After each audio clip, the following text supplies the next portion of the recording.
Thank you so much. So I didn't know about the rivalry that you're talking about, the rematch tonight between these two quarterbacks that goes back to the college days, right? Oklahoma State, Oklahoma in Stillwater. Baker wins 62-52 over Mason Rudolph. They combined for over 1,000 yards passing and 10 touchdowns. I cannot wait to see that game. We're kicking off to countdown for Steelers at Browns tonight. But there's another rematch, another rivalry that's going on this weekend on Sunday, a Super Bowl 52 rematch. The Patriots taking on the Eagles in Philly, and the Eagles hope for a shift in the NFC East standings as the Patriots look to rebound after their first loss of the season. They're coming off a bye now ahead of Week 11. So both sides of the matchup are covered right here on NFL Network. First with Mike Giardi, and then our other Mike, Garafolo with the Eagles.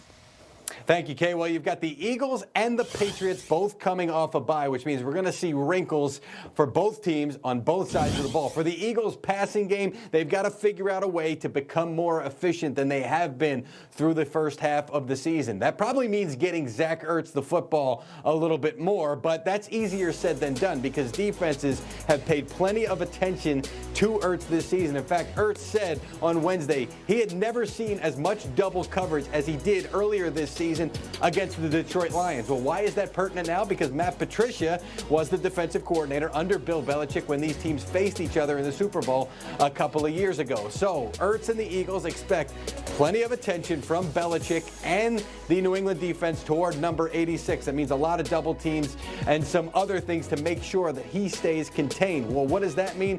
For Ertz, it means he has to stay patient. He said that's the one thing he can't get frustrated, and he's got to hope some other guys step up and make some plays. That could be a little bit difficult because Alshon Jeffrey right now, the Eagles wide receiver, did not practice on Wednesday and has been hampered by an ankle issue that is keeping his status for Sunday very much in doubt at this point. We'll see if he's able to get back on the practice field and on the playing field in the next couple of days. Now to Mike Giardi with the Pats in New England. You might think that Tom Brady would be over that Super Bowl loss to the Philadelphia Eagles a couple of seasons ago. Not so fast. When asked on his weekly radio appearance on WEI when he got over it, he said, "You're assuming that I actually got past it." He said there was a ton of mental scar tissue from that game, still dealing with the fallout, although he did say, in typical Brady fashion, spinning it forward, that it helped toughen the team and made them better in 2018, which of course ended with a Super Bowl victory. Bill Belichick was asked the same question in a press conference, and Belichick said, "I think about losses in 1975 and 81 and 86 before," in true Belichick fashion, spinning it forward and saying, "Yeah, but we're on to the Philadelphia Eagles right now." Shocking. But look, no one's going to leave a mark because we certainly have added to their legacy, Kay. It certainly has. Thank you so much, Giardi. Tom Brady saying, "I'm not over it." But what about the Patriots? Are we over them in the power rankings? Where did they wind up after Week 11? Well, which team rose to the occasion? Which teams fell behind? Check out NFL Power Rankings. It's presented by Energizer every week and only on NFL.com/power rankings. I had to do the Fight My Five, just the top five, not all 32. A lot of fans, most of them saying, why are the Patriots even on there? They're on a bye week. People sort of forget about them. And then, of course, they got by the Ravens pretty handedly. Before that, though, they were dominating teams. People are talking about their strength of schedule. Are we underestimating them? I think we forget so quickly because we move on to the next team in the next game. And, you know, whether it was the Niners 2 weeks ago and the Ravens last week, it's on to the next, on to the next. But the Patriots are like an American blue chip brand right now, and you know they're going to be there in the end. Sears and Roebuck. They're Sears and Roebuck. Like, that's what your grandma gave you the COD as Procter a child. and Gamble. Exactly. They're going to be there, and if they really take care of the Eagles this weekend, suddenly the conversation switches right back to New England, and you say, okay, well, if Baltimore were to play them again in the playoffs, wouldn't New England have a better game plan? Wouldn't they have something up their sleeve? But if Philly wins, Kay, well, it's a Pandora's box. It's wide open. It's, hey, wait, the Patriots still haven't played anybody. And every time they have played teams, they've lost big. I think this game is huge for New England, especially on the national stage. And then, is that Gronk's music? Oh, that'd be great. I'm trying to think. I think the Ravens are Spotify maybe on the NASDAQ. It's a lot of tension on the Patriots, but I actually look at Carson Wentz in this game. Are you guys familiar with the Wentz wars? They wage heavily on social media.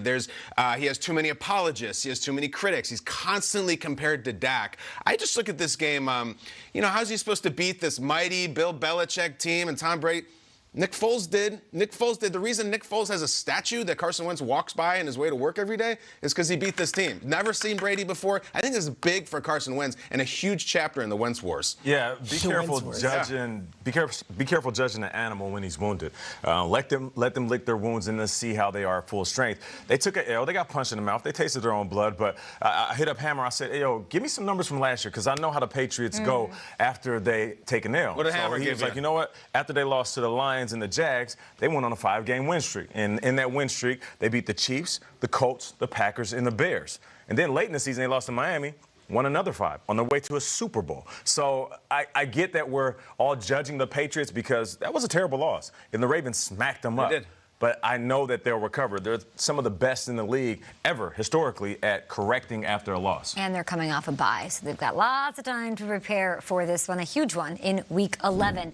More GMFB on the way, counting down to Thursday Night Football. Steelers at Browns. Can Baker silence the crowd and his critics tonight? You guys got to be quiet when we're on offense. I mean, I don't know if you understand that. It's You a hell of a ready for quote. that smoke? Yeah, I think so. I think he was born for it. I think. All right. Nate, Minka Fitzpatrick, how's he going to do it? How's the ball finding him like this? Well, he's finding the ball, okay? I'll break it down in a burlesque when we come